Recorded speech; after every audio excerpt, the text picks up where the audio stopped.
Frédéric Chaumont pour la chaîne Agora TV et la chaîne Jasper Madère.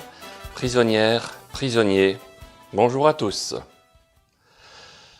Cela fait un bon moment que je vous parle de virus Covid-19 et de vaccins anti-Covid, qui n'est d'ailleurs plus qu'une hypothèse fictive. Pendant les événements politiques qui ont lieu outre-Atlantique, ceux-ci ont un impact très important en France et dans toute l'Europe. On ne peut plus parler aujourd'hui de la crise sanitaire causée par cette pseudo-pandémie sans parler des élections qui ont lieu aux États-Unis. Toute la presse française a clairement proclamé la victoire du démocrate Joe Biden, alors que cette victoire n'est toujours pas officielle. Le dictateur de la République, Emmanuel Macron, a même commis la faute de féliciter Biden pour sa tricherie, pour son hypothétique future victoire.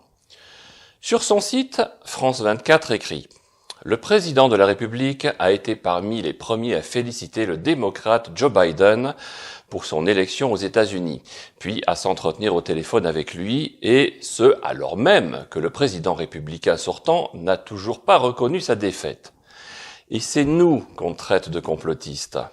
Alors que c'est France 24 qui devrait être censurée pour avoir balancé des fake news.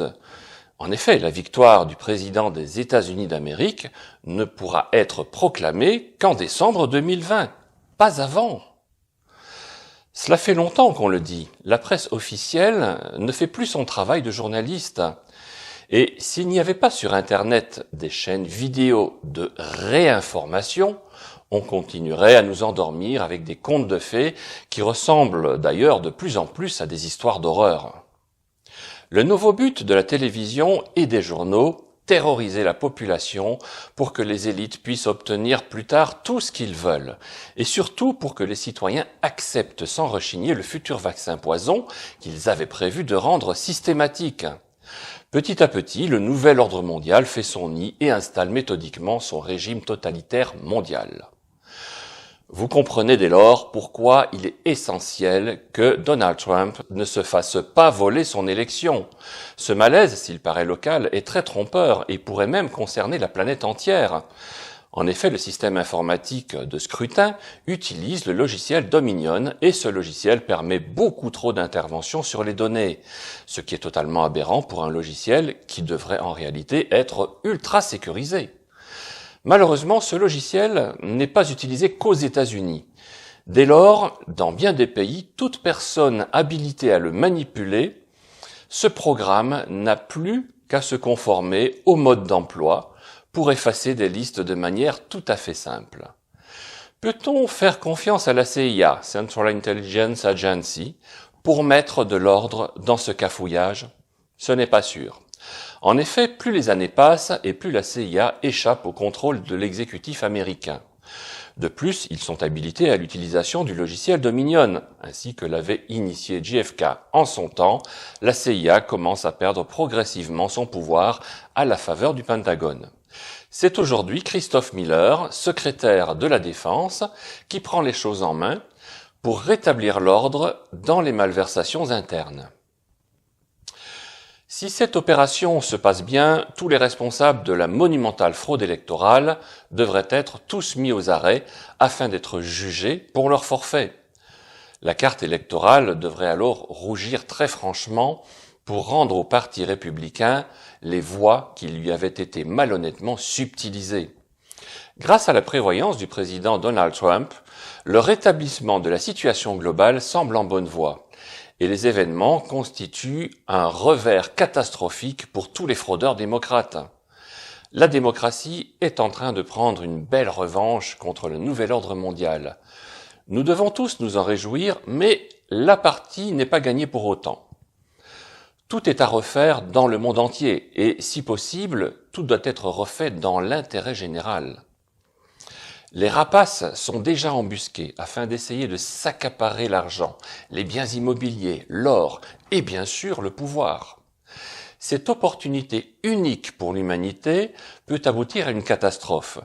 Il faut donc la négocier avec tact et ne faire confiance à personne tant qu'un cadre juridique et légal n'est pas mis en place par un pouvoir populaire intègre. Quoi qu'il en soit, je vais tenter d'être un peu plus optimiste. Car les choses bougent. Vous avez certainement entendu parler de Mike Pompeo. On peut le considérer aujourd'hui comme le deuxième homme le plus important des États-Unis. C'est également le chef de la diplomatie américaine. Lors de sa tournée en Europe et au Moyen-Orient, Paris a été sa première destination. Nous ne sommes évidemment pas dans la confidence de la conversation qu'ils ont pu avoir, mais une chose est certaine, c'est que Mike Pompeo est bien informé que le virus Covid-19 a été fabriqué par l'Institut Pasteur. On peut dès lors imaginer que les discussions ont été houleuses. Rappelez-vous que le site QAnon a bien mentionné que notre vidéo a été vue par les plus grands chefs d'État. Oui, on peut imaginer que les discussions ont été un petit peu agitées. Mike Pompeo, soucieux de défendre la vérité, a certainement expliqué à Macron qu'il est plutôt inconvenant de féliciter quelqu'un qui n'a pas encore gagné et qui ne gagnera certainement jamais.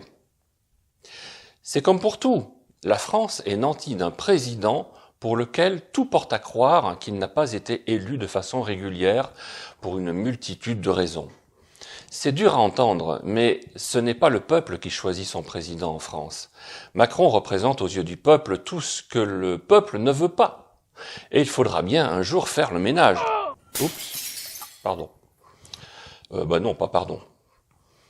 Sur cette vidéo et sur nos vidéos précédentes, nous vous avions déjà dit que le virus Covid-19 avait été fabriqué par l'Institut Pasteur et que ce seul fait aurait dû déclencher une révolte.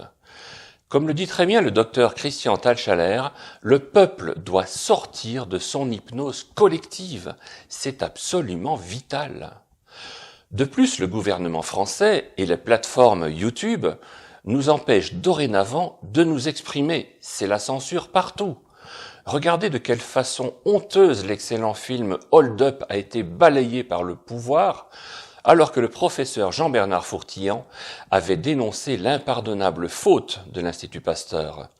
La dernière version du film de Pierre Barnérias a visiblement fait réagir le pouvoir car la vérité fait mal. Elle fait très mal. La vérité est interdite. Le nouvel ordre mondial commence à piquer du nez. Soyez confiants, l'humanité est en train de gagner du terrain sur l'oppression. Faisons front. Nos enfants seront fiers de nous.